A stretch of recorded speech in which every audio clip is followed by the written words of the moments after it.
ভারতের বেসরকারি মহাকাশ গবেষণার ইতিহাসে এক ঐতিহাসিক মাইলফলক তৈরি হলো।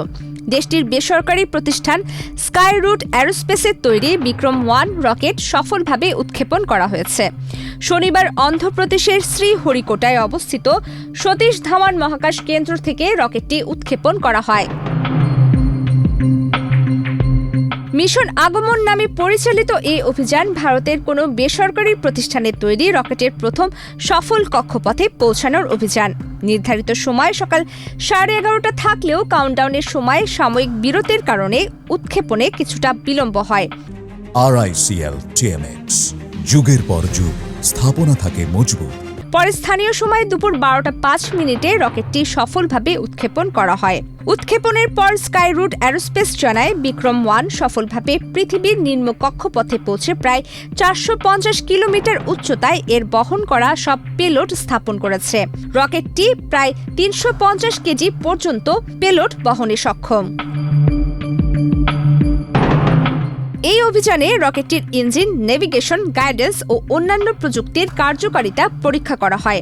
একই সঙ্গে গ্রাহা স্পেস, কসমোসার্ভ স্পেস, ডিসি কিউবট এবং স্কাইরুট অ্যারোস্পেসের নিজস্ব পরীক্ষামূলক প্রযুক্তি পেলোড মহাকাশে পাঠানো হয়েছে। এর মধ্যে কসমোসার্ভ স্পেসের রোবোটিক আর্ম, এমব্রেস এবং গ্রাহা স্পেসের সোলারাস স্যাটেলাইটও রয়েছে। বিক্রম-1 রকেটে ভারতের বিজ্ঞান ও মহাকাশ গবেষণার সঙ্গে যুক্ত কয়েকজন বিশিষ্ট ব্যক্তির স্মারকও পাঠানো হয়েছে। এর মধ্যে রয়েছে প্রধানমন্ত্রী নরেন্দ্র মোদীর হাতে লেখা বন্দে মাতরম লেখা একটি পোস্টকার্ড, বিক্রম সারাভাই, সিভি রমন ও এপিজে আব্দুল কালামের ক্ষুদ্র ভাস্কর্য এবং 18 ক্যারেট সোনার তৈরি একটি ক্ষুদ্র রকেট। রকেটটিতে হালকা কার্বন কম্পোজিট কাঠামো এবং 3D প্রিন্ট প্রযুক্তিতে তৈরি ইঞ্জিন ব্যবহার করা হয়েছে। এই উৎক্ষেপণ থেকে সংগ্রহ করা তথ্য বিশ্লেষণ করে ভবিষ্যতের বাণিজ্যিক মহাকাশ অভিযান আরও উন্নত করার পরিকল্পনা রয়েছে স্কাইরুটের।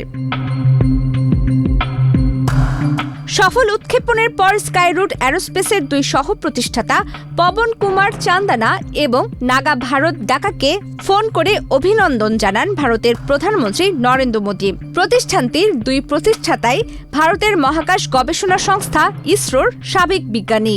এই সফল উৎক্ষেপণের মাধ্যমে বিশ্বের 3য় দেশ হিসেবে বেসরকারি উদ্যোগে কক্ষপথে রকেট পাঠানোর গৌরব অর্জন করল ভারত। এর আগে 2022 সালে প্রতিষ্ঠানটি বিক্রম-S নামে একটি সাব অরবিটাল রকেট উৎক্ষেপণ করেছিল। তবে বিক্রম-1 হল প্রতিষ্ঠানটির প্রথম রকেট যা কক্ষপথে পেলোড স্থাপন করতে সক্ষম হয়েছে। এই সাফল্যের মাধ্যমে ভারতের বেসরকারি মহাকাশ খাত সাব অরবিটাল পরীক্ষা থেকে পূর্ণাঙ্গ কক্ষপথ ভিত্তিক বাণিজ্যিক উৎক্ষেপণের নতুন পর্যায়ে প্রবেশ করল। প্রমিতি কিবরিয়া ইসলাম, বাংলাদেশ প্রতিদিন।